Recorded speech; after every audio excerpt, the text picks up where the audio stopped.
100 கோடிக்கு மேல பட்ஜெட் போட்டு எடுத்து 2025ல ஃபிளாப் ஆன படங்கள் என்னலாம் தெரியுமா? லிஸ்ட்ல நம்ம ஃபர்ஸ்ட் பார்க்க போறது தக் லைஃப். கமலஹாசனும் மணிரத்னமும் பல வருஷம் கழிச்சு ஒன்னு சேர்ந்துட்டாங்க.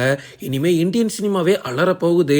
ஐயோ கூட சிம்பு வேற வந்துட்டாரே, இனி சின்ன பசங்களா செதறி ஓட போறாங்க அப்படின்னு தக் லைஃப்க்கு கொடுத்த பில்டப் இருக்கே அப்பப்பா இப்போ வரைக்கும் மறக்கவே முடியாது. இந்த படத்தை எப்போ அனௌன்ஸ் பண்ணாங்களோ அதுல இருந்து படத்தோட ரிலீஸ்க்கு ஒரு நாள் முன்னாடி வரைக்கும் மிகப்பெரிய ஹைப் இந்த படத்துக்கு இருந்துச்சு.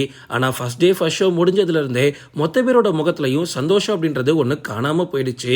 அது மட்டும் இல்ல, தக் லைஃப் படத்துல கமல் அப்படியே உயிரை கொடுத்து நடிச்சிட்டு இருக்காரு. பசங்கள்லாம் இங்க இருந்து சிரிச்சிட்டு இருக்கானுங்க. இந்த படத்துல யாரோட ஆக்டிங்கையும் நான் குறை சொல்லல, ஆனா இந்த படத்தோட கதையை குறை சொல்லியே தீரணும். படத்தோட ஸ்கிரீன் பிளே ரொம்ப ரொம்ப மோசமா இருந்துச்சு. எதையோ கனெக்ட் பண்ண போறேன் அப்படின்னு கிளைமேக்ஸ் வரைக்கும் கொண்டு வந்து கடைசி சப்புன்னு முடிச்சதுலாம் மிகப்பெரிய சங்கடம். அதுவும் விண்வெளி நாயகா பாட்டுக்காக நான் ஃபர்ஸ்ட் டே ஃபர்ஸ்ட் ஷோ போயிருந்தேன். ஆனா அந்த பாட்டு வந்த சீன் கொஞ்சம் கூட கனெக்டே ஆகாது. தக் லைஃப் படத்தோட பட்ஜெட் 300 கோடி. இந்த படத்துல நடிச்ச எல்லாரோட சம்பளத்தையும் சேர்த்து கிட்டத்தட்ட 300 கோடி செலவு பண்ணிருக்காங்க. ஆனா இதுல சோகம் என்ன தெரியுமா? இந்த படம் கலெக்ட் பண்ணது வெறும் 98 கோடி. 100 கோடி கூட இந்த படம் கலெக்ட் பண்ணல. லிஸ்ட்ல நம்ம அடுத்து பார்க்க போறது விடாமுயற்சி. இந்த படத்தை இந்த லிஸ்ட்ல ஆட் பண்ணவே வேண்டாம் அப்படின்னு தான் நான் ஆரம்பத்துல இருந்தேன். ஆனா ஒரு கட்டத்துல ஆட் பண்ண வேண்டிய நிலைமை ஆயிடுச்சு. விடாமுயற்சி படம் பெருசால எனக்கு ரொம்ப ரொம்ப பிடிக்கும். இந்த படத்துல பெருசா மாசின்ஸ் இல்லாம போயிருக்கலாம். ஆனா அஜித் இந்த படத்துக்காக உயிரை கொடுத்து நடிச்சிருக்காரு அப்படின்னு சொல்லுவேன். படத்தோட ஸ்கிரீன் பிளே நிறைய பேருக்கு சுத்தமா பிடிக்கல. ஏன் நிறைய பேருக்கு படமே பிடிக்கல. அஜித்தோட ஃபேன்ஸ் எல்லாம் உண்மையாவே பாவம் தான். விடாமுயற்சி படத்துக்காக ரொம்ப வருஷம் வெயிட் பண்ணிட்டு இருந்தாங்க. இந்த படத்துல டெக்னீஷியன்ஸ் எல்லாம் பயங்கரமா உழைச்சிருக்காங்க, அதை குறை சொல்லவே முடியாது. இந்த படத்துல இருக்கக்கூடிய ஒவ்வொரு விஷயமும் அவ்வளவு தரமா இருந்துச்சு. ஆனா படத்தோட ஸ்கிரீன் பிளேவும் படம் போன விதமும் நிறைய பேருக்கு தூக்கத்தை தான் வர வச்சிருக்கு. அதனாலேயே விடாமுயற்சி மிகப்பெரிய அளவுல ஹிட் ஆகாம தவறி இருக்கு. இந்த படத்தோட பட்ஜெட் பார்த்தோம் அப்படின்னா கிட்டத்தட்ட 220 கோடி செலவு பண்ணிருக்காங்க. ஆனா கலெக்ட் பண்ணது வெறும் 135 கோடி தான். லிஸ்ட்ல நம்ம அடுத்து பார்க்க போறது குபேரா. தனுஷை இப்ப நிறைய மொழிகள்ல மக்கள் ஏத்துக்க ஆரம்பிச்சிட்டாங்க. எந்த மொழியில போனாலும் தனுஷ்க்கு கண்டிப்பா ஏதோ ஒரு ஃபேன் பேஸ் இருக்கு. அதனாலேயே குபேரா படத்தை பேன் இண்டியன் படமா உருவாக்க திட்டம் போட்டாங்க.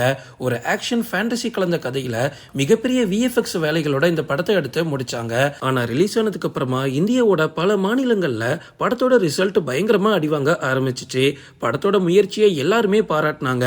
முக்கியமா தனுஷோட ஆக்டிங்லாம் சும்மா பீக்ல இருந்துச்சுன்னு சொல்லலாம். ஆனா படத்துல வேலைப்பாடுகள் ஒண்ணு இருக்குல்ல, அந்த எக்ஸிகியூஷன் ரொம்ப ரொம்ப பலவீனமா இருந்திருக்கு. குபேரா படம் தெலுங்குலையும் மற்ற மாநிலங்கள்லயும் அதுக்கப்புறமா வெளிநாடுகள்லயும் ஓடுனதுனால மட்டும்தான் படம் ஓரளவுக்கு 120 கோடியாவது கலெக்ட் பண்ணிச்சு. நம்ம கோலிவுட்ல குபேரா உண்மையாவே அட்டர் ஃபிளாப்பான படம் தான். இந்த படத்தோட மொத்த பட்ஜெட் கிட்டத்தட்ட 150 கோடி வரைக்கும் போயிருக்கு. ஆனா படம் கலெக்ட் பண்ணது 130 கோடி மட்டும்தான். லிஸ்ட்ல நம்ம அடுத்து பார்க்க போறது வீரதீர சூரன். இந்த லிஸ்ட்லயே கம்மியான பட்ஜெட் படம் அப்படின்னா இதுதான். ஆனா கலெக்ட் பண்ணது அதை விட கம்மி.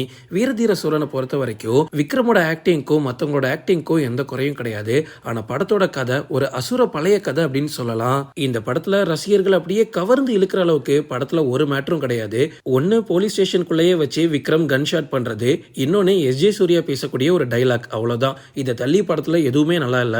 இந்த படத்துக்காக ப்ரொடக்ஷன் டீம் மொத்தமா 70 கோடி செலவு பண்ணிருக்காங்க. ஆனா இந்த படம் கலெக்ட் பண்ணது வெறும் 42 கோடி தான். விக்ரம் என்னதான் மிகப்பெரிய நடிகராகவே இருந்தாலும் தமிழ்நாடு தாண்டி இவருக்கு உண்மையாவே பெருசா மார்க்கெட் இல்ல. விக்ரம் மாதிரி ஒரு தலை சிறந்த ஆக்டரை நம்ம தமிழ் சினிமா இன்னும் சரியா யூஸ் பண்ணிக்கல அப்படின்றதுதான் உண்மை. ஓகே ஃப்ரெண்ட்ஸ், இதோட நான் இந்த வீடியோ முடிச்சுக்கிறேன். இன்னொரு இன்ட்ரெஸ்டிங்கான வீடியோல நம்ம சந்திக்கலாம். Stay tuned.